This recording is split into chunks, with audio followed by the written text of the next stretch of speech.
Good manners and right conduct for grade 1 learners. This discussion is aligned with the third term budget of work. Week 1. Tiwala sa sarili, self-confidence. Hello mga bata! Handa na ba kayong matuto at magsaya? Ngayong araw, pag-uusapan natin ang isang napakahalagang bagay, ang pagkilala sa sarili at pagtitiwala sa sarili.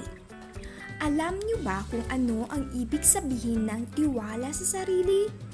Kapag may tiwala ka sa sarili, naniniwala ka na kaya mong gawin ang isang bagay.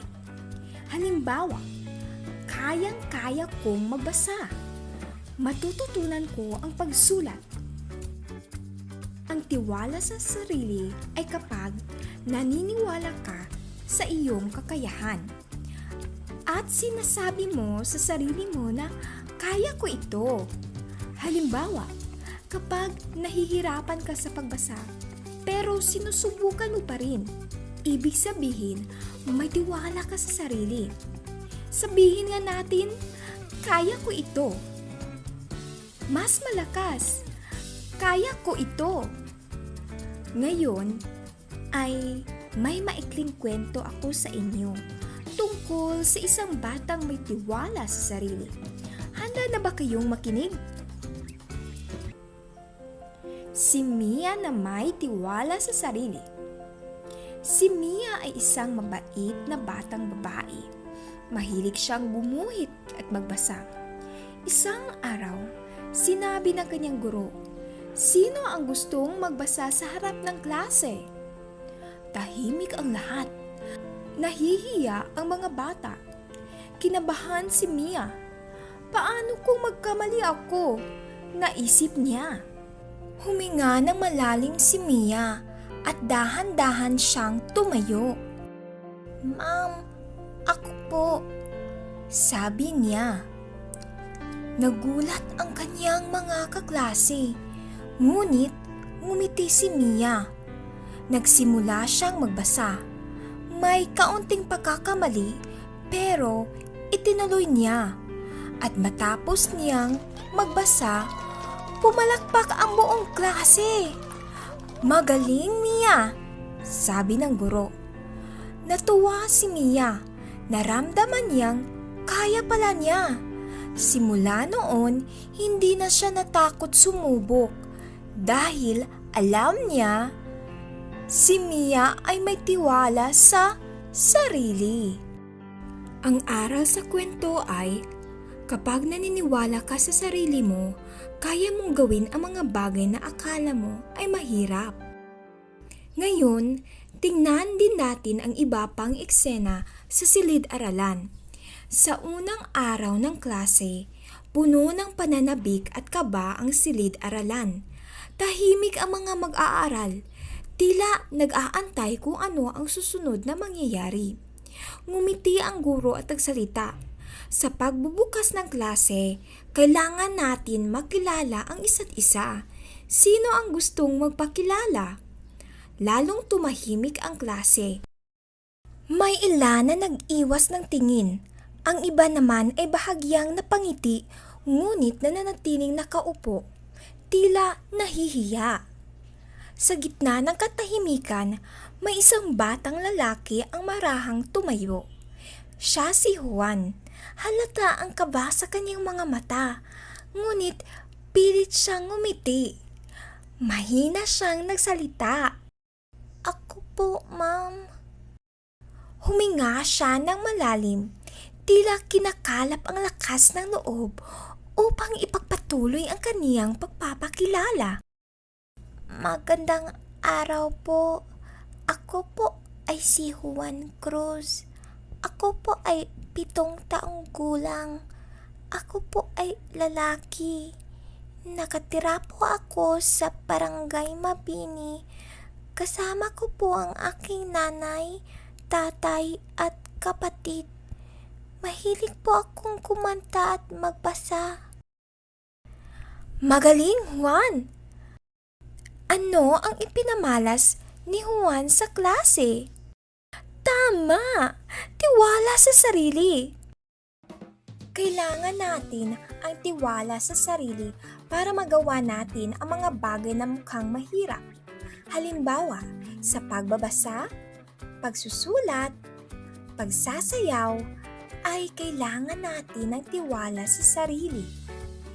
Sa pagpapakilala sa sarili, ay kailangan din natin ng tiwala sa sarili at batayang impormasyon sa sarili. Batayang impormasyon sa sarili? Ano yon?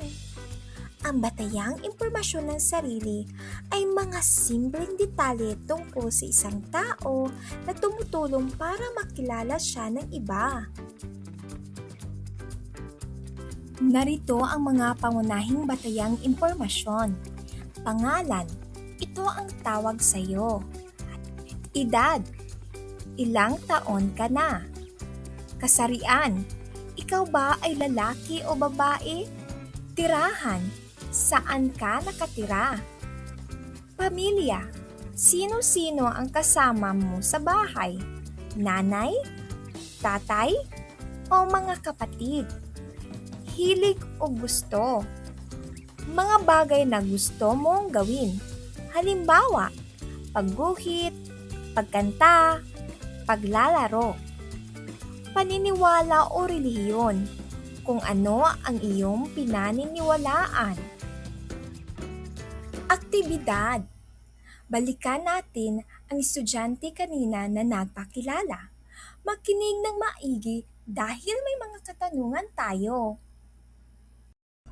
Ako po ay si Juan Cruz. Ako po ay 7 taong gulang.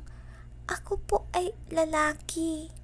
Nakatira po ako sa Barangay Mabini. Kasama ko po ang aking nanay, tatay at kapatid. Mahilig po akong kumanta at magbasa.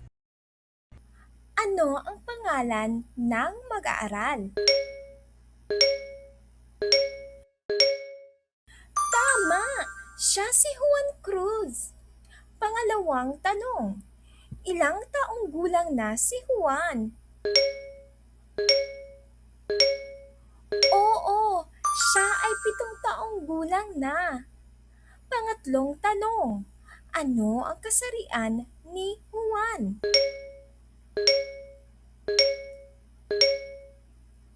Tama! Ang kasarian ni Juan ay lalaki. Saan nakatira si Juan? Oo, nakatira siya sa Barangay Mabini. Panglimang tanong. Sino ang mga kasama ni Juan sa bahay? Tama! Ang kasama ni Juan ay ang kanyang nanay, tatay, at kapatid. Panghuling tanong. Ano ang mga hilig gawin ni Juan? Tama! Mahilig si Juan sa pagkanta at pagbasa. Magaling mga bata! Alam niyo na ang mga batayang impormasyon na nagpapakilala sa sarili. Ngayon naman ay ipakilala mo ang iyong sarili. Handa na ba kayo? Sabay-sabay tayo! Magbibilang ako ng 3. Pagkatapos ko magbilang, saka niyo sasabihin ang inyong sagot. Unang tanong, ano ang pangalan mo? Sabay-sabay tayo sa pagsagot.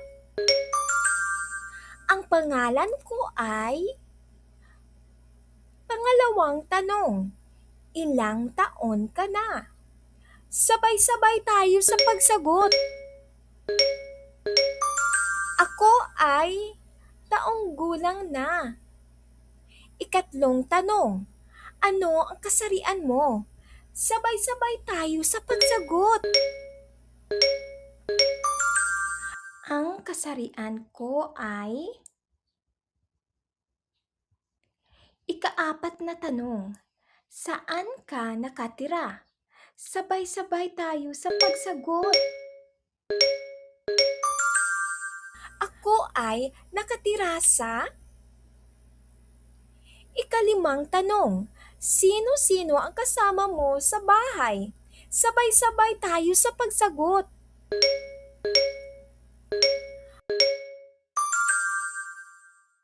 Ang mga kasama ko sa bahay ay... Panghuling tanong, ano ang mga bagay na gusto mong gawin? Sabay-sabay tayo sa pagsagot. Ang mga bagay na gusto kong gawin ay... Magaling mga bata! Ngayon, natutunan ninyo ang kahalagahan ng tiwala sa sarili at mga batayang impormasyon ng sarili. Tandaan natin, kapag may tiwala ka sa sarili, mas nagiging matapang kang sumubok at magpakilala. Mahalaga ang iyong pangalan, edad, tirahan at mga hilig dahil ito ang tumutulong para makilala ka ng iba.